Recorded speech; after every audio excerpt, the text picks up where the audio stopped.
하나님 말씀 보시죠. 하나님 말씀 보시죠. 마태복음입니다. 마태복음 1장 18절서부터 25절까지 말씀입니다. 마태복음 펴주시고요. 효화행복 그 구역예배도 펴주시고, 먼저 하나님의 말씀, 우리 성경 말씀 마태복음 1장 18절부터 25절까지 한 목소리로 봉독하겠습니다. 예수 그리스도의 나심은 이러하니라. 그 모친 마리아가 요셉과 정혼하고 동거하기 전에 성령으로 잉태된 것이 나타났더니, 그 남편 요셉은 의로운 사람이라 저를 드러내지 아니하고 가만히 끊고자 하여 이 일을 생각할 때에 주의 사자가 현몽하여 가로되, 다윗의 자손 요셉아, 네 아내 마리아 데려오기를 무서워 말라. 저에게 잉태된 자는 성령으로 된 것이라. 아들을 낳으리니 이름을 예수라 하라. 이는 그가 자기 백성을 저희 죄에서 구원할 자심이니라 하니라. 이 모든 일에 된 것은 주께서 선지자로 하신 말씀을 이루려 하심이니, 가라사대 보라, 처녀가 잉태하여 아들을 낳을 것이요 그 이름은 임마누엘이라 하리라 하셨으니, 이를 번역한즉 하나님이 우리와 함께 계시다 함이라.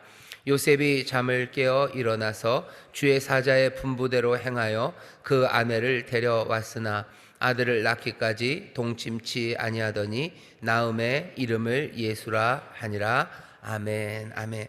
오늘 제목은 무서워 마세요입니다. 제목만 같이 해볼까요? 시작. 무서워 마세요. 무서워 마세요. 효화행복 교재를 펴보시죠. 거기 첫 번째 단락이 꽤 긴데요, 그 긴 단락이지만 우리 함께 읽겠습니다. 시작. 사복음서 중 예수님의 탄생을 전하는 것은 마태와 누가복음 두 개입니다. 한 사건을 마태는 요셉의 시선으로, 누가는 마리아의 시선으로 전합니다. 자기 약혼녀가 임신했다는 사실을 발견한 좀 더 차분한 갈릴리 청년에게, 그리고 자신이 메시아를 낳을 것이라는 소식을 듣고 흥분한 갈릴리 처녀에게 같은 말이 전해집니다. 무서워 말라. 예수님의 탄생을 대하는 우리에게도 이 말이 중요합니다. 무서워 말라. 예수님 탄생 전에 이 말이 중요하다는 것은 이 탄생에 대해 두려움을 느끼는 것이 정상적 반응이라는 전제가 있는 것이고, 이것이 이 탄생 이야기를 이해하는 핵심이 됩니다. 기독교를 반대하는 사람들, 그리고 심지어 그리스도인들까지도 이 탄생의 이야기는 당황스럽고 불필요하고 심지어는 사실이 아니라고까지 생각합니다. 꼭 이런 이상한 탄생 이야기가 필요하냐는 것입니다. 기적은 일어나지 않는다고 생각하는 사람들도 나중에 예수님의 치유는 혹 일어날 수도 있다고 생각합니다. 그러나 성령으로 잉태라니 좀 과한 것 아니냐는 겁니다. 네, 거기까지요. 오늘 우리가 읽은 말씀은 동정녀 탄생에 관한 이야기입니다. 그러니까 사람들이 그러니까 처녀가 잉태하여 아이를 낳는데, 남자 관계가 하나도 없었던 여자가 어떻게 아이를 낳습니까? 대답은 그냥 아주 거칠게 주어지죠. 성령으로 된 거다라고 대답이 주어집니다. 어차피 이해하기도 어렵고, 그리고 살피기도 어려운 이 이야기를 구태여 왜 여기다가 써놨을까 하는 궁금증 내지는 사람들의 반감이 여전히 있습니다. 자, 오늘 근데 먼저 이 제목부터 보시죠. 무서워 마세요. 무서워 마세요. 무서워 말라라는 말이 들립니다. 마가복음 1장 그리고 누가복음 1장에 똑같이 탄생의 이야기에서요, 마가나 요한은 예수님의, 우리가 알고 있는 예수님 동정녀 탄생에 관한 이야기가 없어요. 마가도 그런 얘기 안 하고, 그리고 또 요한도 그런 얘기 안 합니다. 그런데 마태나 마가에는 탄생의 이야기를 기록하고 있는데 좀 관점이 다르죠. 마태는 요셉, 그리고 누가복음은 마리아의 관점에서 사건이 이렇게 쭉 기록이 됩니다. 마태복음은 오늘은 굉장히 짧아요. 누가복음 훨씬 더 길죠. 거기에는 마리아가 좀 흥분하고 뭐가 좀 물어보기도 하고 따지기도 하고 받아들이기도 하는 이야기가 꽤 길게, 하지만 요셉의 이야기 마태복음은 훨씬 더 짧게 기록되어 있습니다. 하지만 공이 둘 다 뭔가 차분한 요셉에게도, 그리고 어쩌면 흥분하고 뭔가 기대가 가득한 이 마리아에게도 똑같이 주어지는 말은 무서워 말라, 너 무서워 말아라 라는 말씀이 똑같이 주어집니다. 같은 말씀이 주어져요. 그 이야기는 뭐냐면, 예수님의 탄생에 두려움을 느끼는 것이 정상입니다. 예수님이 탄생한다, 예수님이 이 땅에 오신다라는 건 사실은 두려운 일입니다. 왜냐하면 생각해 보시죠. 마태가 설명한 것처럼 메시아가 오는 거예요. 왕이 오시는 겁니다. 왕이 온다는 건 즐겁고 행복한 일이기는 합니다. 하지만 왕이 온다는 건 조금은 두려운 일입니다. 왕이 그러니까 내 멋대로 살았던 사람들에게 왕이 온다는 건 좀 부담스러워요. 그렇게 큰 권세를 가지고 큰 권력을 가지고 누군가가 온다는 건 늘 부담스럽고 무서운 일입니다. 왕이 오셔요. 여러분들은 왕이 오시니 즐겁고 행복하고 성탄 때마다 감격이 가득하지만 사실은 제대로 된 의미 앞에 서면 두려움을 느끼는 게 정상입니다. 왕이 오신다. 그러니까 어마어마한 힘을 가진 사람이 온다는 건 굉장히 두려운 일입니다. 예를 들면 우리 앞에 큰 불곰이 왔어요. 그럼 어떠실 것 같으세요? 무섭죠? 불곰이 뭘 할지 잘 몰라요. 그래도 그냥 무서운 거예요. 어마어마한 힘이 우리 앞에 있다는 건 늘 사람들에게 두려움을 가져다 줍니다. 모든 권세를 가지신 이가 우리 앞에 와요. 그러면 무섭습니다. 만만한 사람들 오면 안 무서워요. 하지만 권력, 힘이 오면 무섭습니다. 구원자가 오는데 두렵습니까? 구원자가 오는데 두렵습니다. 왜냐하면 그 구원이 내 삶을 건져내는 삶이지만 적어도 내 전의 삶과 전혀 다른 삶으로 나를 바꿔내기 때문입니다. 내가 전에 그런 삶을 살았던 이유들이 있었겠죠. 근데 구원자가 오셔서 내 삶을 다른 곳으로 옮겨 놓으면 어쩌면 그 이전의 모든 이유와는 다른 이유들로 살아가야 돼요. 전혀 다른 삶을 산다는 건 굉장히 두렵습니다. 여러분들 갑자기 일주일 후에 다음 주에 미국으로 이민 가서 사셔요. 그러면 어떻게 하실 것 같으세요? 만세 그러시나요? 미국에서 살면 삶을 살죠. 하지만 그게 그냥 만만한 일은 아닙니다. 구원받는다는 거, 내 삶을 전혀 다른 삶으로 바꿔내신다는 게 행복하고 즐겁지만 그건 두렵고 떨리는 일입니다. 떨리는 일이에요. 여러분들을 갑자기 여러분들에게 뭘 시키면 제일 좋을까요? 여러분들에게 다음 주서부터 아니 그냥 내일서부터 우리 대한민국 국무총리로 일하셔요. 그럼 여러분들 어떠실 것 같으세요? 아싸 그러십니까? 아니에요. 무서워요. 두렵습니다. 그러니까 구원자가 오시고 내 삶을 다른 자리로 옮겨내실 이가 오셨다는 건 두렵고 떨리는 일입니다. 게다가 이분은 심판주가 되셔서 오실 거예요. 세상 모든 것들 심판하십니다. 나는 심판 안 받고 나에게는 하나님의 은혜가 있을 것 같고 그래도 심판주 앞에 선다는 건 두려운 일입니다. 두렵고 떨리는 일이에요. 우리가 구원을 이루어 가는데 나중에 신약에서 계속해서 얘기하죠. 너희가 두렵고 떨림으로 너희 구원을 이루라고 얘기하셔. 우리 구원을 이루는 일 두렵고 떨리는 일이고 심판주가 정말로 우리의 은혜의 주님이 심판주가 되시지만 그래도 두렵고 떨리는 일입니다. 예수님의 탄생에 그러니 두려움을 느끼는 게 정상입니다. 예수님의 탄생의 두려움을 느낀다는 게 정상이라면 우리가 주와 함께 또 주님 앞에서 살아간다는 것도 두려움을 느끼는 게 정상이에요. 거기에 대해서 말씀하시는 거예요. 두려워 말라고, 무서워 말라고 말씀하시는 겁니다. 주님을 향한 두려움 그리고 주님을 향한 어쩌면 조금의 떨림, 그 떨림이 그게 비정상이 아니라 그게 정상입니다. 두려워할 만하나 두려워하지 말아라. 그게 우리에게 주시는 말씀입니다. 난 주님이 1도 안 두려워, 한 개도 안 두려워하는 건 그건 다시 생각하셔야 돼요.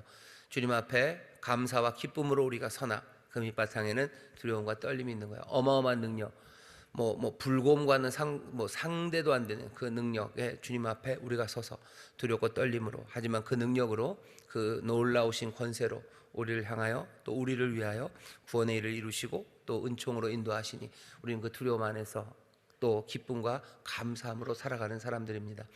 예수 믿는 사람들, 예수님 앞에서 주님과 동행하는 사람들의 삶의 태도는 늘 이런 겁니다. 무서워 마셔요. 예수님 무서워 마셔요. 이 말이 통하지 않는 사람들은 누구예요? 전혀 무서워하지 않는 사람들. 하지만 탄생 앞에 늘 무서워 말라고 얘기하신 건 그 기본이 뭔지를 우리에게 알려주시는 겁니다. 주님 무서워하지 마십시오. 권세 많으시고 우리를 구원하셔서 삶을 바꿔내시고 또 세상을 심판하시는 주님이시지만 여러분들 무서워하지 마시고 그분을 영접하시고 또 두려움 가운데도 정말로 감사와 기쁨으로 주를 따르는 우리 모두가 되기를 주의 이름으로 축원합니다. 옆에 있는 구역자님들에게 얘기하세요.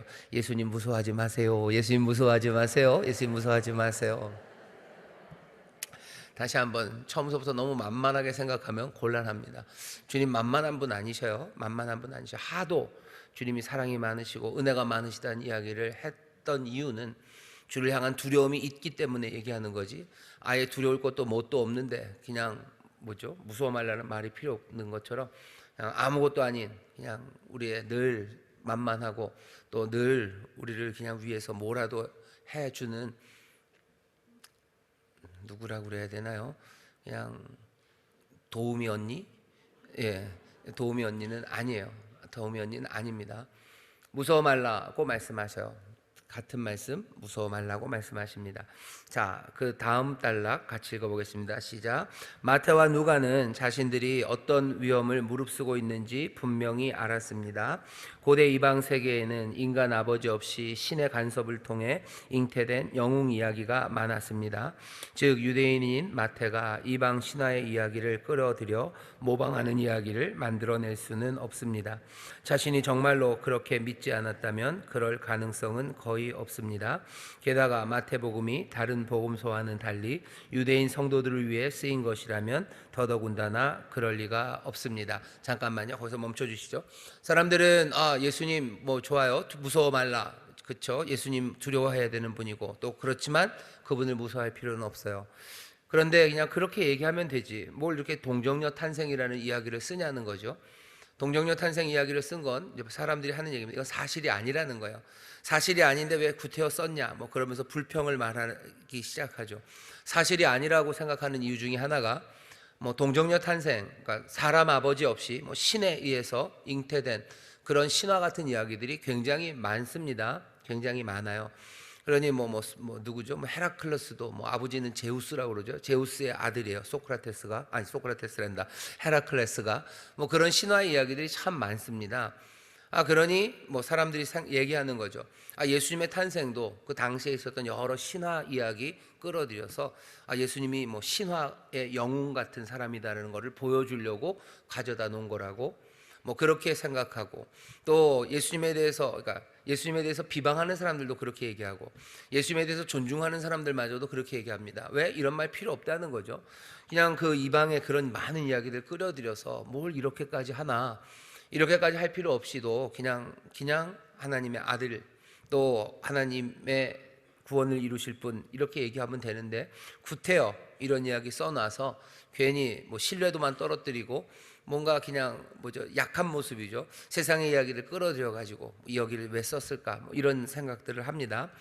하지만 그럴 리가 없어요. 그럴 리가 없습니다.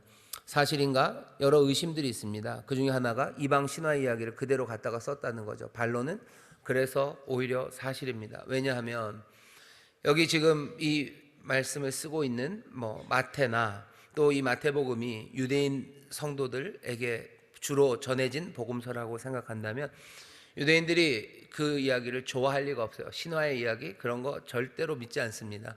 그 이야기를 써서 말하는 걸 좋아할 리가 없어요. 그리고 거기에 대해서 아무런 신뢰가 없는 사람들이 유대인들입니다.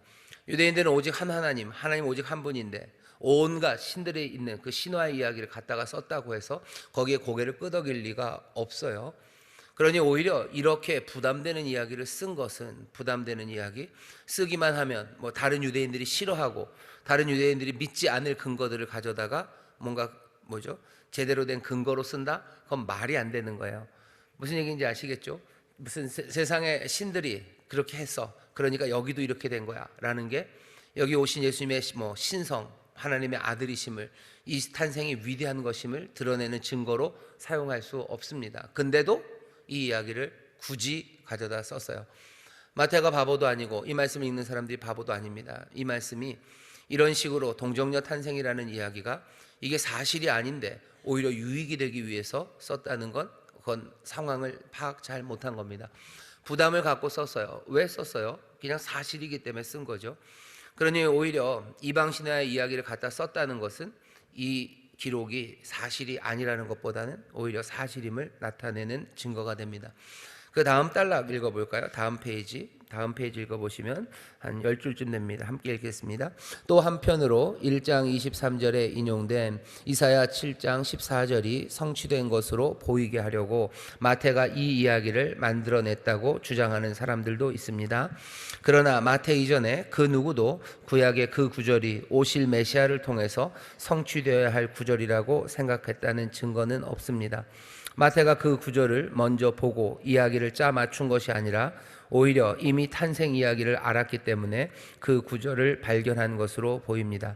결국은 살아계신 하나님이 그렇게 행동하실 수 있다는 것, 그렇게 행동하시리라는 것을 믿느냐 믿지 않느냐에 달린 것입니다. 그리고 이 탄생 이야기가 다가 아닙니다.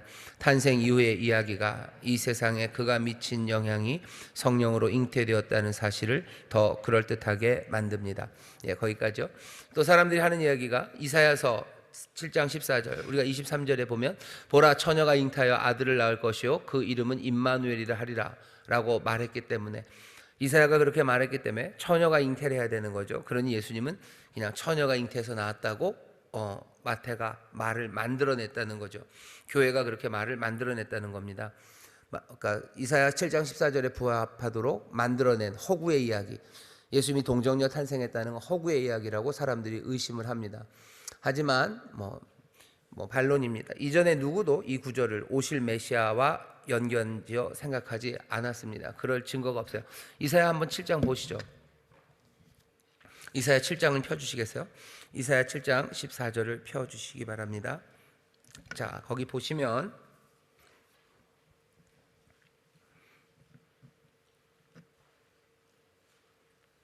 (7장 14절서부터) (17절까지만) 읽어볼까요? 14절부터 17절까지 읽겠습니다. 시작. 그러므로 주께서 친히 징조로 너희에게 주실 것이라. 보라 처녀가 잉태하여 아들을 낳을 것이요 그 이름을 임마누엘이라 하리라. 그가 악을 버리며 선을 택할 줄 알 때에 미쳐 버터와 꿀을 먹을 것이라. 대저 이 아이가 악을 버리며 선을 택할 줄 알기 전에 너희 미워하는 두 왕의 땅이 패한 바 되리라. 여호와께서 에브라임이 유다를 떠날 때부터 당하여 보지 못한 날을 너와 네 백성과 네 아비 집에 임하게 하시리니 곧 아수르 왕의 오는 날이니라. 이 이야기가 지금 이사야가 누구에게 전하는 거냐면요, 아하스에게 전하는 겁니다. 아하스라는 뭐라 그래야 되나, 진짜로 이상한 왕이 있었어요. 진짜 이상한 왕입니다. 열왕기상 생각나시나요? 이 아하스는 어쨌든 진짜 이상해요. 진짜 이상한 사람입니다. 그냥 뭐라니까 그냥 생각이 막 여기저기로 튀는 왕이에요. 얼마나 튀냐면 12절 보시죠. 7장 12절에서부터 13절까지 읽어볼까요? 시작. 아하스가 가로되 나는 구하지 아니하겠나이다. 나는 여호와를 시험치 아니하겠나이다 한지라. 이사야가 가로되 다윗의 집이여 청컨대 들을지어다. 너희가 사람을 괴롭게 하고 그것을 작은 일로 여겨서 또 나의 하나님을 괴로우시게 하려느냐. 아하스가 나는 구하지 않는다고 하죠. 왜 구하지 않는다고 그러냐면요, 10절 보시면 여호와께서 또 아하스에게 일러 가라사대 너는 네 하나님 여호와께서 한 징조를 구하되 깊은 데서든지 높은 데서든지 구하라. 아하스에게 하나님이 말씀하셨어요. 내가 너에게 징조를 보일 거다. 그러니까 구하라. 그럼 보여주겠다라고 해요. 근데 아하스가 뭐라면 나는 안 구하겠대요. 보고 싶지 않대요. 여기 보면 12절에 아하스가 그래 나는 구하지 아니하겠나이다. 나는 여호와를 시험치 아니하겠나이다. 이게 여호와를 시험하지 않고 나는 믿음으로 주를 따르겠다는 게 아니에요. 그냥 징조 그런 것도 보고 싶지도 않다는 거예요. 상관없다는 거죠. 상관없답니다. 그러니까 아하스가 그런 태도를 보여요. 거기에 대해서 그냥 강제로 얘기하시는 거죠. 이사야가 그냥 말합니다. 다윗의 집이여 들을지어다 하면서 주께서 친히 징조로 보일 거다. 처녀가 잉태하여 아들을 낳을 거고 임마누엘이라 할 거고 그 아이가 자라서 악을 버리고 선을 택할 줄 알 때, 그러니까 커서 좀 컸을 때 버터와 꿀을 먹을 거예요. 버터와 꿀을 먹는다는 건 뭔가 좀 회복이 되는 거죠. 좋은 일이 있을 거예요. 이 아이가 또 악을 버리고 선을 행할 줄 알기 전에 미워하는 두 왕의 땅이 패한 바 되리라. 그러니 얼마 지나지 않았습니다. 처녀가 잉태해 아들을 낳을 거고 아이가 선과 악을 분별하는 때쯤, 그러니 어느 정도 나이가 들었을 때, 그 아이가 어느 정도 컸을 때 버터와 꿀을 먹게 될 거고, 그 다음에 두 왕의 땅이 패한 바 될 거고, 그리고 결국은 아수르 왕이 올라올 거라고 얘기를 해요. 그러니 여기 있는 뭐 처녀가 잉태하여 아들을 낳는 이 아들이 뭔가 메시아라는 의미는 없습니다. 이 아이가 자라났을 때쯤, 그러니 얼마 있지 않아서요, 이 아이가 커서 선과 악을 분별할 때쯤, 이 아이가 뭐 철이 들 때쯤, 그러니 뭐 20년 안쪽이겠죠. 20년 안쪽으로 뭔가 회복도 일어나고, 그리고 다른 나라도 망하고 뭐 이런 격변이 있겠지만 결국은 그러니까 아수르가 온다고 예언하는 말씀입니다. 그러니까 이사야에서 이 말씀이 들려졌을 때도 이 아이가 메시아다, 그리스도라는 의미는 없어요. 왜? 이사야 다른 곳에서는 그리스도 오실 메시아에 대한 예언이 참 많습니다. 하지만 여기 있는 이 예언은 이 아이가 메시아의 예언이라고 상상하기는 어렵습니다. 이사야서 자체도 좀 사실은 상상하기가 어렵고요. 그리고 또 이 이후에 적어도 뭐 이사야 이후 한 700년간 사람들이 이 말씀을 가지고 우리에게 오는 메시아 그리스도는 처녀에게서 날 거다. 처녀가 잉태하여 낳은 아들이 메시아가 될 거다라는 그 기대를 말한 사람이 아무도 없어요. 뭐 일단은 그렇습니다. 아무도 없어요. 아무도 처녀 동정녀 탄생으로 메시아가 난다는 얘기는 없어요. 그냥 사람들이 기대하는 바 몇 가지는 베들레헴에서 나겠구나. 그 기대는 있어요. 베들레헴에서 나겠구나. 다윗의 가문에서 나겠구나. 뭐 그 정도 기대입니다. 그 정도 기대. 다윗의 가문에서 베들레헴에서 나는 누군가, 그 사람이 메시아가 될 거고 그 메시아가 뭐 이런 일을 할 거라는 기대가 있었지, 여기 있는 이 7장의 이 말씀을 메시아랑 연결시키는 사람은 아무도 없었어요. 그러니까 아무도 생각하지도 않는데 마태가 갑자기 이 말씀을 메시아랑 연결시키기 위해서 예수님이 동정녀에서 탄생했다, 그렇게 얘기할 필요가 없죠. 이건 사람들의 궁금증에 대답해 주는 게 아니라 오히려 사람들을 물음표를 만드는 그 일이 되기 때문입니다. 일은 거꾸로 생각해야 돼요. 동정녀 탄생이 없었는데 마태가 여기 있는 이 말씀을 이루려고 한 게 아니라 정말로 동정녀에서 예수님이 나셨을 때 그때 돌아보면 여기 전에 있었던 말씀들이 다른 의미를 갖기 시작하는 겁니다. 전에 그렇지, 그런 말씀이 있었었지 하고 사실에서 뒤로 가는 거지, 거기 없는 사실은 없는데 여기는 이 말씀을 이루려고 거꾸로 그렇게 하기에는 여기 이사야서 7장 14절 말씀을 사람들이 메시아 탄생의 이야기로 이해하고 있지 않았어서요. 이전에 누구도 이 구절을 오실 메시아와 연관지어 생각하지 않았습니다. 일어난 사실을 설명하기 위해서 그냥 찾은 겁니다. 마태복음 조금 더 이제 다음 주에도 또 읽을 거, 앞으로도 좀 몇 번 읽었겠지만 예수님이 나사렛으로 이사간 이야기가 나와요. 애굽에서 나사렛으로 가서 사시죠. 2장에 보면 2장 23절에 거기 보면 또 마태는 그렇게 얘기합니다. 이는 선지자로 하신 말씀에 나사렛 사람이라 칭하리라 하심을 이루려 하심이라. 여기도 마찬가지요. 그러니까 이사야서나 아니면 선지서를 읽으면서 오실 메시아가 나사렛 사람으로 일컬어질 거다라는 이야기는 없어요. 없습니다. 아무리 찾아도 없어요. 그 사람은 이제 나사렛에서 살 거고 나사렛 사람이라고 사람이 부를 거다, 그런 얘기는 없습니다. 근데 마태는 어떻게 생각을 하냐면요, 예수님이 나사렛으로 가셨어요. 그게 이제 사실이죠. 그 사실을 가지고 자기가 알고 있는 메시아에 관한 이야기들, 그 이야기들을 잘 돌아보니 뭔가 힌트처럼 생각나는 게 있어요. 이새 뿌리에서 가지가 나온대죠. 가지라는 게 히브리 말로 나지르 이렇게 됩니다. 나지르예요. 이새 가지예요. 그러니까 임마누엘은 나지르, 가지죠. 그러니까 가지라고, 이새의 가지였어요. 그러니까 그 가지가 나지르라는 말이 이제 다시 새 의미가 생긴 거죠. 어디서? 나사르로 간 그 사건 때문에 나지르, 이 의미구나라고 사실 뒤에 성경을 찾는 겁니다. 그러니까 여기도 같은 패턴이죠. 예수님이 동정녀로 탄생하셨어요. 그러고 보니 전에 생각하지 못했던 이새의 가지에서 난다는 게 나사렛 사람이다라고 아무도 생각 못했어요. 하지만 사실을 확인하고 뒤를 돌아보면 그 의미가 뭔지 압니다. 우리도 그런 거 많아요. 수학 문제 풀 때도요, 도대체 못 풀어요. 어디서인지 모르지만 그냥 답이 뭐라고 알면 그때부터 이렇게 풀리는구나 하고 확인되는 그런 게 있습니다. 그런 게 있습니다. 예, 있습니다. 답을 알면 그게 이런 거구나 하고 알아요. 이 답 없으면 도대체 이거는 알 수 없었던 거예요. 예수님이 나사렛에 가지 않고 예수님이 정말로 그리스도라는 것을 확인하지 않으면 마태는 벌써 확인한 거죠. 마태복음을 예수님 돌아가시고 나서 쓴 거예요. 그리스도이심이 확인. 마태는 분명히 그리스도이심을 알고 이걸 쓴 겁니다. 그러니까 정답을 알고 뒤를 돌아보니 그리스도이신 예수님이, 그렇죠? 이새의 가지에서 나신 분이라는 바로 그분이 나사렛에서 사셨다는 말이 그냥 나지르 그거구나라고 생각하며 그냥 마태는 아주 과감하게 2장 23절에서 나사렛이라는 동네에 와서 사니 이는 선지자로 하신 말씀에 나사렛 사람이라 칭하리라 하심을 이루려 하심이라라고 그냥 마태는 과감하게 말할 수 있는 겁니다.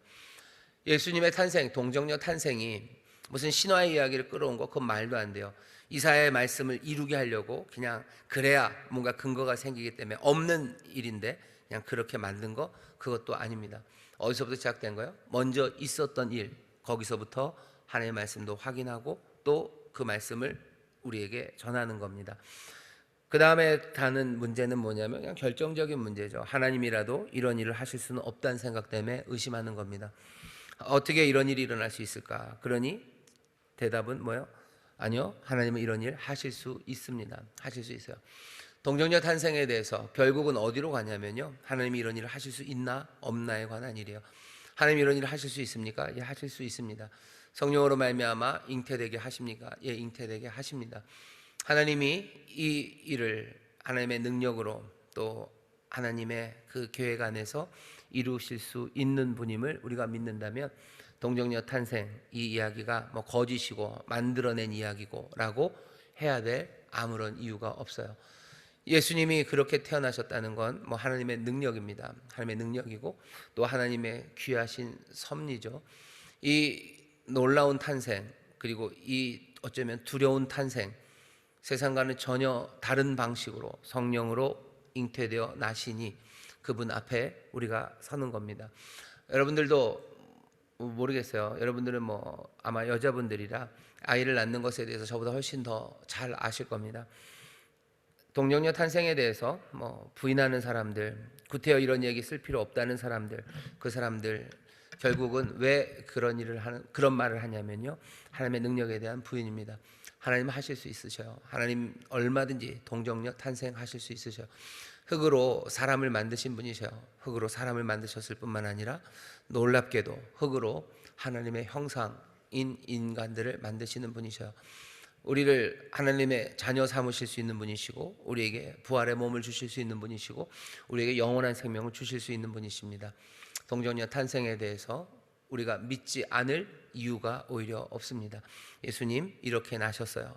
두렵고 떨리게 나셨고 놀라운 하나님의 능력으로 나셨습니다. 하나님의 구원이 하나님의 그리고 행하시는 놀라운 그 역사가 하나님의 우리는 상상할 수 없는 그 능력 가운데서 시작되었음을 여러분들 기억하시고 그 능력이 여기 이 동정녀 탄생에만 있는 것이 아니라 계속해서 성령으로죠. 성령으로 잉태되셨어요. 성령으로 역사하셨어요. 예수님 성령으로 또 마지막에 그 부활의 몸으로 일어나셨어요. 그리고 그 성령으로 이제 또 우리에게 부으시고 우리도 성령으로 태어납니다. 우리가 예수 믿게 된 것도 성령으로 말미암아 아들의 영을 우리에게 부으셔서 우리로 성령으로 태어나게 하셔. 그 놀라우신 능력으로 우리를 태어나게 하시고 또 어떻게 하셔? 우리도 성령으로 성령과 함께 걷게 하시고 성령과 함께 살아가게 하셔. 우리를 나중에 죽은 자 가운데 일으키실 때도 성령의 능력으로 그 하나님의 영의 능력으로 일으키실 겁니다. 그 능력으로 일으키실 거예요. 우리의 삶이 동정녀의 탄생 그 신비와 그 놀라운 하나님의 능력이 나타났던 사건처럼 우리의 탄생도 그리고 우리가 살아가는 삶도 성령으로 말미암아 성령과 함께 하나님의 놀라우신 능력 그 신비 가운데 살아감을 여러분들이 확인하는 그런 자리가 되어야 할 줄 믿습니다. 동정녀 탄생 신비하죠. 이 신비한 삶이 이 신비한 시작이 저와 여러분들 우리의 시작이기도 합니다. 여러분들 옆에 있는 분들에게 계셔. 우리는 놀랍게 태어났습니다. 우리는 놀랍게 태어났습니다. 그리고 또 얘기하셔. 우리는 놀랍게 살아갑니다. 우리는 놀랍게 살아갑니다. 우리는 놀랍게 살아갑니다. 그러니 동정녀 탄생을 여러분 두려워 떨리는 마음으로 영접하세요. 하나님 일하실 수 있어요. 놀라운 일을 주게 하시고 또 그 놀라운 일을 같은 성령으로 우리에게 하심을 기억하시기 바랍니다. 그 다음 단락 읽겠습니다. 시작. 아이의 이름은 예수입니다. 히브리어 여호수아의 추각 형태인 예수아의 헬라어식 이름입니다. 여호수아는 모세 이후의 지도자입니다. 구원의 역사에서 모세의 다음 시대를 이끈 사람의 이름입니다. 임마누엘은 누구에게도 주어지지 않은 이름입니다. 하나님은 멀리서가 아니라 함께 가장 예기치 못한 방식으로 행동하십니다. 그리고 그 행동은 구출이 목표입니다. 우리의 가능성의 한계에 오셔서 약속을 성취하시려 놀랍고 새로운 활로를 여십니다. 그 하나님이 오실 때 무서워하지 말아야 합니다. 옛 억압도 새롭게 펼치시는 역사에도 두려워하지 말아야 합니다. 무서워 말라고 하시죠. 예수님 오실 때. 자, 보셔요. 옛 이름, 새 이름입니다. 거기 보시면 23절 뒤에 보시면 이를 번역한즉 하나님이 우리와 함께 계시다 함이라 라고 돼 있죠. 거기 또 21절 보시면 아들을 낳으리니 이름을 예수라 하라. 이는 그가 자기 백성을 저희 죄에서 구원할 자심이라 하니라. 이름이 두 가지가 나옵니다. 하나는 예수, 하나는 임마누엘이라는 이름을 여기 주셔요. 예수라는 이름은 옛 이름입니다. 옛 이름이에요. 오래된 이름이에요. 굉장히 오래된 이름이에요. 여호수아만큼이나 오래된 이름입니다. 예수라는 이름은 여호수아라는 이름의 축약형이에요. 그래서 뭐 예슈아 그거를 그냥 헬라식으로 예수라고 쓴 겁니다. 발음이 조금은 달라요. 히브리 발음, 아람어 발음이랑 헬라어 발음은 다르지만 우리가 하는 뭐 예수도 뭐 정확한 발음은 아니죠. 뭐 또 중국 사람이 부르는 이름도 조금 발음은 달라요. 일본 사람들도 예수를 부를 때 자기들 식으로 쓰고 부르는 이름이 좀 다르지만 결국은 이 여호수아의 이름의 추각형, 뭐 헬라식으로 쓰는 것, 한자로 쓰는 것, 뭐 그렇게 됩니다. 뭐 한자로 중국 사람들이 성경을 번역하면서 썼을 때는 뭐 야소 뭐 이렇게 썼나요? 그래서 뭐 야소교라고도 우리가 불러요. 하지만 중국 사람들이 야소라고 써놓고 읽을 때는 우리처럼 야소라고 읽지는 않습니다. 그러니까 같은 한자를 쓰고도요, 중국 사람들이 읽는 거랑 우리가 읽는 게 달라요. 우리는 뭐 북경이라고 쓰죠. 북자라고 쓰고 뭐 경이라고 읽지만 중국 사람들은 뭐라고 읽어요? 북자를 베이징이라고 읽죠. 베이징 그렇게 읽습니다. 뭐 우리는 상해, 뭐 상자에다 해자 쓰지만 걔네 사람들 뭐 샹하이 이렇게 쓰는 것처럼 같은 글자여도 뭐 발음이 달라요. 그 발음을 나타내는 글자, 그 글자를 우리가 오면서 소리가 조금씩 달라지죠. 그런 식으로 예수라고 뭐 헬라어로는 이예수 이렇게 되겠죠. 예수 이렇게 되는데 그게 원래는 뭐 히브리 사람들, 예수님 당시의 사람들, 뭐 구약에서는 여호수아라는 이름이 변천된 겁니다. 그러니까 같은 이름이에요. 여호수아와 예수가 같은 이름입니다. 그러니 그 옛날에 구약 시대에 여호수아라는 사람이 꽤나 많았던 것처럼 예수님 당시에도 뭐 예수라는 이름이 아주 특별하고 오직 하나인 이름은 아니에요. 꽤나 많은 예수들이 있습니다. 예수님 뭐 신약 성경에도 보면 예수라고 불리는 누구, 그래서 예수라는 이름을 가진 사람이 많아요. 어떻게 감히 뭐 불경스럽게 그렇지 않은 게 다시 예수라는 이름 자체가 옛 이름이고요, 오래된 이름이고 여호수아라는 이름의 축약형이에요. 그러니 뭐 사람들이 많이 쓰죠. 여호수아를 존경하며 씁니다. 또 여호수아 같이 내 자녀가 그렇게 자라기를 바라며 쓰기도 하고, 뭐 여호수아가 갖고 있는 그 이름의 의미가 좋아서 쓰는 거예요. 여호와께서 구원하신다 뭐 이런 거니 얼마나 좋습니까? 그러니 그 이름을 사람들이 참 많이 오래도록 썼었어요. 예수라는 옛 이름입니다. 여호수아 아시는 것처럼 모세 이후에 구원의 역사를 이루어가는 지도자. 그러니 오래된 이름, 하나님이 우리를 구원하시기를 바라는 마음들, 그 마음들이 이스라엘에 그리고 뭐 그 세상에 있었던 겁니다. 옛 이름이에요. 분명히 옛 이름입니다. 하지만 임마누엘이라는 건 새 이름입니다. 적어도 성경 안에서, 구약 성경 안에 임마누엘이라는 이름을 가진 사람은 없어요. 임마누엘이라는 이름을 가진 사람은 없습니다. 이사야서 7장 아까 봤던 거기에 임마누엘이라 하리라라고 했지만 그것을 이름으로 쓴 사람은 없습니다. 그렇지만 예수님 이후에는 임마누엘이라는 이름을 쓴 사람들이 꽤 많아요. 굉장히 많습니다. 뭐 엠마 뭐 이렇게 부르는 이름들 있죠. 거의 다 엠마라고 부르는 이름들은 다 임마누엘에서 오는 거예요. 잘 아시는 뭐 철학자 칸트도 앞에 이름이 임마누엘 칸트입니다. 임마누엘 칸트예요. 그리고 무슨 야한 영화도 있어요. 에마누엘 부인 있죠. 그 부인도 이름이 임마누엘입니다. 임마누엘은 예수님 전에는 꽤 많이, 왜 예수님이 임마누엘이라는 이름이 있었고 하나님 우리와 함께 하신다라는 그 뜻이 뭐 좋으니까 임마누엘, 예수님이라는 이름을 많이 씁니다. 하지만 그 전에는 이 이름을 적어도 구약 성경에서 그리고 유대인들이 임마누엘이라는 이름을 쓴 적은 없어요. 새 이름이에요. 전혀 다른 새 이름입니다. 누구에게도 주어지지 않은 이름입니다. 뜻이 좋죠. 멀리서가 아니라 하나님은 우리와 함께 하셔요. 구원을 이루시는데 이제 우리와 함께 하십니다. 옛 이름, 새 이름은 연결이 돼요. 여호수아, 예수는 우리를 죄에서 구원하시죠. 구원하시는데 이제 임마누엘로 구원하셔요. 우리와 함께 하시며 구원하셔요. 사람들은 그렇게 생각하지 못했어요. 하지만 이제 새롭게 하나님이 구원의 역사를 열기 시작하시는 겁니다. 옛 이름과 새 이름을 주시면서요, 새 길을 여시는 거죠. 새 길을 여셔요. 새 길을 여시니 뭐 해야 돼요? 무서워 말아야 돼요. 옛 길을 걸어가는 건 그냥 익숙합니다. 있던 것 그대로 할 거예요. 하지만 새 길을 열 때는 두려워요. 하지만 두려워하지 말아야 되죠. 왜? 이분은 예수, 여전히 구원하시는 그분으로 오신 분이시고, 이분은 임마누엘, 전혀 새로운 방식으로 더 놀라운 은혜로 이 일을 이루시기 때문이에요. 그러니 무서워하면 안 됩니다. 탄생 오시는 분은 구원을 이루실 분이에요. 하지만 깜짝 놀라게 이루실 겁니다. 여기에 대해서 기억하셔야 돼요. 우리가 기존에 갖고 있는 구원에 대한 생각이 있습니다. 내 삶이 평강을, 샬롬을 얻기 위해서 세상이 갖고 있는 생각이 있어요. 그렇죠? 근데 하나님은 어떻게 하신대요? 전혀 새 길로 여셔요. 임마누엘이신 예수님이 지난주, 지지난주, 특히 지난주 설교로 생각해 볼까요? 지난주 설교로 생각해 보면 요한이 살았던 시절, 아니면 이스라엘이 살았던 그 시절에 평강을 얻고 삶이 안정적이기 위해서는요, 우리의 삶의 구원을 얻기 위해서는 이렇게 하나님이 이렇게 해주셔야 될 거라고 생각했을 겁니다. 광야를 걸어가는데 필요한 건 충분한 물과 음식이죠. 그리고 가서 정복하며 싸울 때 필요한 건 아주 강력한 군대입니다. 정복의 전쟁만 그런 건 아니에요. 가나안에서 그 나라 이스라엘이 함께 살아갈 때 정말로 이 땅의 평강을 얻기 위해서 사람들이 구하는 것, 외교적인 안정입니다. 주변에 나라들 많고요. 그 위, 조금 더 위, 더 아래는 훨씬 더 큰 나라가 있어요.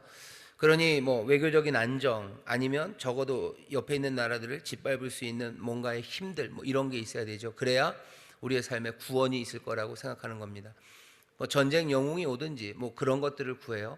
하지만 하나님은 어떻게 하셔요? 임마누엘, 아직 누구에게도 주어지지 않았던 이름, 전혀 새로운 방식으로 이 사람들을 구원하시겠다는 거죠.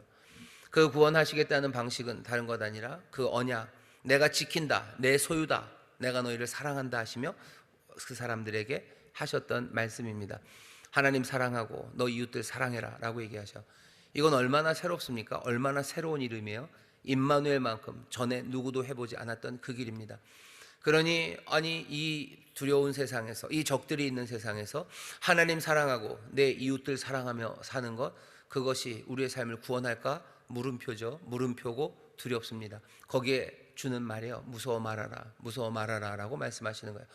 예수님이 오신다는 거, 우리를 구원하신다는 거, 옛 이름, 새 이름, 옛 방식 아닙니다. 옛 약속을, 그렇죠? 옛 약속을 이제 새로운 방식으로 이루어 가실 겁니다. 지금도 우리에게 주님이 주시는 말씀들이 좀 그래요. 용서하라고 얘기하시고, 사랑하라고 얘기하시고, 신령한 집을 지어가라고.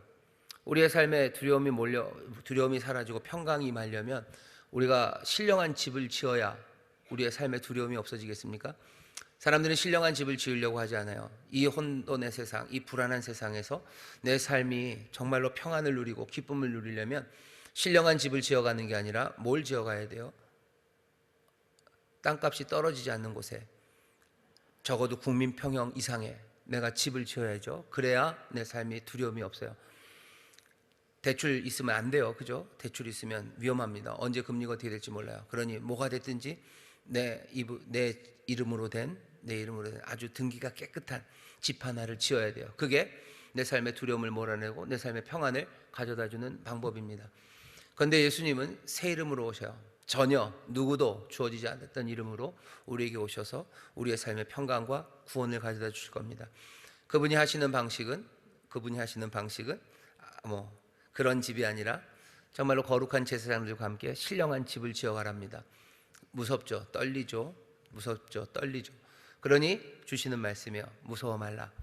아까 처음에 얘기했죠. 주님이 오시면 두려워하는 게 당연해요. 왕이 오시고 구원자가 오시고 그리고 또 심판주가 오시면 두렵고 떨리는 게 당연합니다. 왜? 그분은 옛 이름이 있으시나 새 이름으로 오시는 분이시기 때문에 그렇습니다.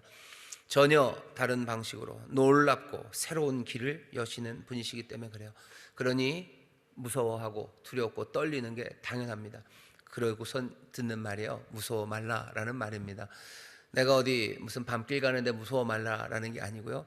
주님이 나를 구원하시고 주님이 평강을 주시기 위해서 이 땅에 오시고 우리를 인도해 가실 때 어쩔 수 없어요. 한 번도 가보지 않은 길이기 때문에, 새 길이기 때문에 두렵고 떨리는 겁니다. 대한민국도 마찬가지죠. 대한민국이 안정적이었으면 좋겠죠. 대한민국이 소망을 함께 품고 뭔가 내일의 기대를 가지고 모두가 다 행복하게 사는 땅이었으면 좋겠습니다. 그러려면 어떻게 해야 돼요? 대한민국의 구원과 평강이 이루어지기 위해서 해야 되는 여러 가지 일들이 있었어요. 뭐냐 하면 남북 관계 통일되면 더 좋고, 아니 통일이 안 되는 게 더 좀 안정가면 그렇고, 여기에 무슨 보수 정부가 쓰고, 누구는 여기에 진보 정부가 쓰고, 또 무슨 기술이 어떻게 발전하고 이렇게 해야지 우리에게 구원과 샬롬이 임할 거라고 생각합니다. 하지만 구원과 샬롬을 이루기 위해서 오시는 그분은, 이 땅에 오시는 그분은 임마누엘, 새 이름을 가지고 오시는 분이셔요. 전혀 새로운 길로 우리를 인도하시고 새 역사를 펼치시기 위해서 우리에게 오십니다. 예수님께서 하나님의 나라 이 땅에 가져다 오시기 위해서 하시는 말씀은 아버지의 나라를 구하고 아버지의 의를 구하랍니다. 아버지의 나라 구하고 아버지의 의를 구하는 게 마태복음 5장에 쭉 나오죠. 5장에 나오는 방식들이요. 형제들에게 욕하지 말고 또 그런 이야기요. 거짓말하지 말고 너희들 그렇게 사랑하고 내어주고 그렇게 살아가랍니다. 이러면 안 되죠. 이래 가지고는 안 되죠. 그렇게 눈물 흘리고 의에 줄이고 애통하고 온유하고 이러면 이 땅에서 평강을 누릴 수 없을 것 같은데, 임마누엘, 새 이름으로 오시는 이는 전혀 다른 이야기를 우리에게 하시는 겁니다. 이렇게 살아도 될까 싶은 거죠. 이렇게 살아도 될까? 온유하면 땅을 차지한다는데 온유한 자가 땅을 차지합니까? 눈치 빠른 사람이 땅을 차지하는 것 같고, 눈치 빠르고 그래서 몸 빠르고 누구보다 조금 더 좀 악이 있어야 돼요. 그죠? 제치고 가야죠. 그래야지 땅을 차지하는 거죠. 조금은 야비하고 조금은 연약한 사람들 눈 감고 그래야지 땅을 차지하는 거지. 그래가지고 땅을 차지하겠냐? 너희 삶의 구원과 평강을 이루기 위해서는 땅을 차지하는 방법들에 대한 온갖 이야기들이 있습니다. 하지만 주님은 뭐라고 얘기하셔요? 온유한 자가 땅을 차지한대요. 온유한 자가 땅을 차지한답니다. 하나님을 보는 사람, 영광의 자리죠. 영광은 누가 갖습니까? 영광은 누구 이렇게 해야 되죠. 하지만 영광을 갖는 사람은 누구냐면은 마음이 청결한 사람이 하나님을 본답니다. 마음이 깨끗한 사람이 하나님을 본대요. 우리가 생각하는 것과 정반대요. 뭔가 영광의 자리에 가려면 마음이 깨끗하면 안 돼요. 마음이 때때로 그러니까 사람들에게는 깨끗하게 보이고, 하지만 또 내 마음이 조금은 눈치가 빠르고 가리는 게 많아야지 영광의 자리에 가겠죠. 하지만 예수님은 전혀 다른 이야기를 하십니다. 마음이 청결함으로 내가 영광을 볼까? 내가 주님께서 아니, 마음이 청결한 자가 하나님을 볼 거다, 온유한 자가 땅을 차지할 거다 하는 말씀이 우리에게 들릴 때 우리는 떨리는 겁니다. 그 떨리는 그 사람들에게 주시는 말씀이에요. 무서워 말라, 무서워 말라고 말씀하셔요. 하나님의 말씀대로 살 때, 주님 앞에 우리가 설 때 두렵고 떨릴 수밖에 없어요. 왜? 그분은 옛 이름, 그러나 새 이름을 가지고 오시기 때문에 그렇습니다. 오래된 그 약속을 이루러 오셨어요. 하지만 놀랍고 새로운 방식으로 그 일을 이루시러 오셨습니다. 이 길을 우리는 영접하는 사람이요, 예수님을 영접한다는 건 그런 의미입니다. 이 길을 믿는 사람이요, 우리는 믿고 영접하죠. 주 예수 그리스도의 이름을 믿고 우리는 영접해요. 그래서 그 계명대로 서로 사랑하는 겁니다. 하나님을 믿는, 어쩌면 두렵고 떨리는 자리에 서로 격려하셔. 무서워 말라고. 천사들이 우리에게 하는 말입니다. 무서워 말라고, 두려워 말라고. 이분은 성령으로부터 나신 하나님의 놀라우신 능력이고 하나님의 뜻이라고. 우리는 이 믿음, 그리고 이 주님을 영접하며 살아가는 분들, 무섭고 떨릴 때마다 여러분들 어떻게 하세요? 무서워 말라, 무서워 말라. 이 말씀 성령께서 우리의 귀에 들려주실 거고, 또 성령 안에서 우리를 하나로 묶으시고 신령한 집을 지어가게 하시고 거룩한 제사장들로 살아가게 하시니 우리의 입을 통해서 서로가 서로에게 무서워 말라고, 두려워 말라는 이 말씀이 전해지게 될 줄 믿습니다. 지금 다시 한번 사랑하는 마음으로 우리 구역자님들에게 얘기하셔요. 무서워 마세요. 두려워 마세요. 무서워 마십시오. 두려워 마십시오. 무서워 마십시오. 두려워 마십시오. 임마누엘이 우리와 함께 하십니다. 놀라운 예수가 우리와 함께 하십니다. 구원하시는 그 일을 정말 놀랍게 이루실 거예요. 믿음으로 영접하십시오. 그렇게 하나님의 자녀의 권세로 살아가시게 되시기를 주의 이름으로 축원합니다. 자, 한 걸음 내딛게 읽어볼까요? 시작. 1번입니다. 동정녀 탄생을 믿지 못하는 사람들이 있습니다. 여러 가지 이유를 대면서 말입니다. 하지만 결국은 하나님이 놀랍고 새로운 일을 하실 수 있다는 것을 믿는지 아닌지에 달린 문제입니다. 당신은 어떠신가요? 믿으십니까? 그러면 무서워 마십시오. 두려워 마십시오. 결국은 믿을 수 있나 없나의 문제예요. 우리는 믿는다고 그러죠. 우리는 믿는 사람들입니다. 그러니 동정녀 탄생에 우리는 믿습니다. 하나님이 그렇게 하셨으면 믿습니다. 다른 여러 가지 이유들이 오히려 말이 안 됩니다. 하나님이 그렇게 하실 수 있고 그렇게 하셨음을 믿기에 우리에게는 다른 의심은 없습니다. 성령으로 말미암아 난 것처럼. 왜? 그 증거가 우리에게도 있기 때문이에요. 우리도 놀랍게 더 큰 기적처럼 성령으로 난 하나님의 자녀들이 되었기 때문입니다. 두 번째, 한 걸음 내딛기 같이 읽으실까요? 시작. 요셉은 의로운 사람이라고 소개됩니다. 청천벽력 같은 소식에도 자신의 감정과 문제에 매몰되지 않고 마리아를 생각하고 마리아의 문제를 해결하려 가만히 끊고자 했습니다. 나에게서 타인에게로 시선이 바뀌면서 하나님의 놀라운 뜻이 이루어지기 시작합니다.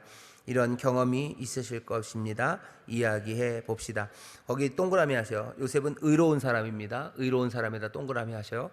그리고 뒤에 나에게서 타인에게로 시선이 바뀐다에 동그라미 하셔요. 요셉이 의로운 사람인데 뭔가 얼마나 정입한지 뭐 이런 얘기는 별로 없어요. 의로운 사람 그러면 우리가 생각하는 건 길 가다가 누가 얻어맞고 있으면 가서 같이 구해내주는 사람, 뭐 이런 사람 의로운 사람이라고 생각하죠. 그 의로움에는 뭔가 이런 폭발력 이런 것보다 길에서 누가 얻어맞고 있어. 그럼 거기 가서 같이 싸워주는 사람 의로운 사람 맞습니까? 맞죠? 그 사람이 하는 일은 뭐죠? 여기는 나에게서 타인에게로 시선이 바뀌는 사람이요. 나를 돌보는 사람이 아니라 그 사람을 돌보는 사람입니다.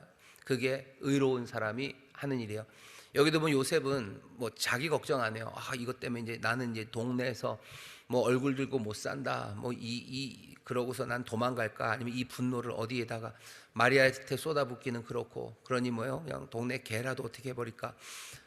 그런 생각 그렇게 안 합니다. 나에게서 시선은 마리아에게로 가요. 마리아를 위해서 가만히 끊고자 합니다.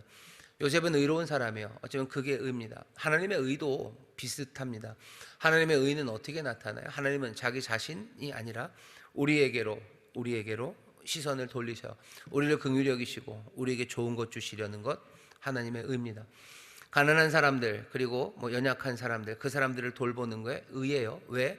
내가 아니라 그 사람들에게로 시선을 돌리는 거죠. 요셉은 의로운 사람입니다. 왜? 시선을 나에게서 다른 사람에게로 돌리기 때문이요. 사실은 하나님이 우리를 그렇게 만드셨어요. 하나님이 우리의 눈으로 우리를 보지 않게 하시고요, 다른 사람들을 보게 하셨어요. 우리가 눈 돌리는 데마다 사실은 다른 이들이 보입니다. 의로운 사람은 누구를 보는 사람이요? 다른 사람들을 보면서도 하나님이 보시는 것처럼 보는 사람들입니다. 어떤 사람들의 눈은 계속해서 뭔가 다른 것들을 쫓아가는 그런 눈들이 있어요. 하지만 어떤 사람들의 눈은 하나님이 보시는 그 방향으로 계속해서 보는 사람들이 있습니다. 요셉은 의로운 사람이요, 자기 자신이 아니라 정말로 더 어렵고 힘든 마리아에게로 시선을 옮기기 때문입니다. 우리 그 일을 통해서 예수님의 탄생, 그죠? 구원의 역사가 이루어져 가는 거예요. 구원의 역사가 이루어져 가는 길에 의로운 사람이 있다는 걸 기억하셔요. 그 얘기는 지금도 주께서 의로운 일, 구원의 역사를 이루어 가셔요. 거기에 누가 있는 거예요? 저와 여러분처럼 의로운 사람들이 있는 겁니다. 저도 여러분들도 그러니 요셉처럼 어떻게 하셔야 돼요? 시선을 나에게서 다른 사람에게로 돌려야 되는 겁니다. 구역장 사명 감당하는데 가장 의로운 구역장은 그런 사람이죠. 내가 아니라 그 사람을 보는 겁니다. 나도 아파요. 나도 고관절.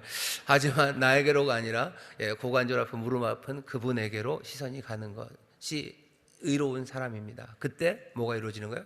그냥 내 의로움이 이루어지는 게 아니라 하나님의 구원의 역사가 이루어지는 겁니다.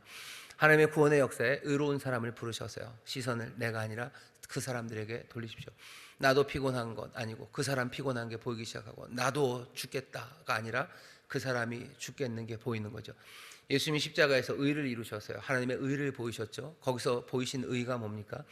하나님이, 예수님이 자기 자신, 자기의 영광? 아니요, 그것 아니고 오히려 자기를 때리는 사람들까지라도 또 이 구원의 사역을 통해서 이루어질 하나님의 뜻에 대해서 하나님 바라보고 다른 곳 바라보는 의를 이루셨습니다. 다시 한번 우리 구역장님들 정말로 의로운 분들 되셔서요, 하나님의 구원의 역사를 이루어가는 그 일에 함께 서가게 되시기를 주의 이름으로 축원합니다. 기도하겠습니다. 하나님 감사합니다. 무서워 말라고 말씀하십니다. 주께서 우리에게 구원을 이루시는 그 놀라운 일 앞에 우리가 섭니다. 떨리는 마음으로 섭니다. 그러나 그 능력, 그 사랑, 그 선하심을 우리가 믿기에 우리가 두려움 없이 주를 영접하고 주를 따르고 주의 말씀을 붙잡기를 원하오니 성령님 우리를 도와주옵시고, 정말로 천사가 무서워 말라 하는 말이 우리에게 들려진 것처럼 우리가 서로가 서로에게 천사가 되어 서로가 서로에게 하나님의 도우심과 주의 은혜가 되어 성령으로 충만하여 무서워 말라고 격려하는 그렇게 신령한 집을 지어가는 우리 구역장들 또 우리 교회가 되게 하여 주옵소서. 감사드리며 예수님 이름으로 기도하옵나이다. 아멘.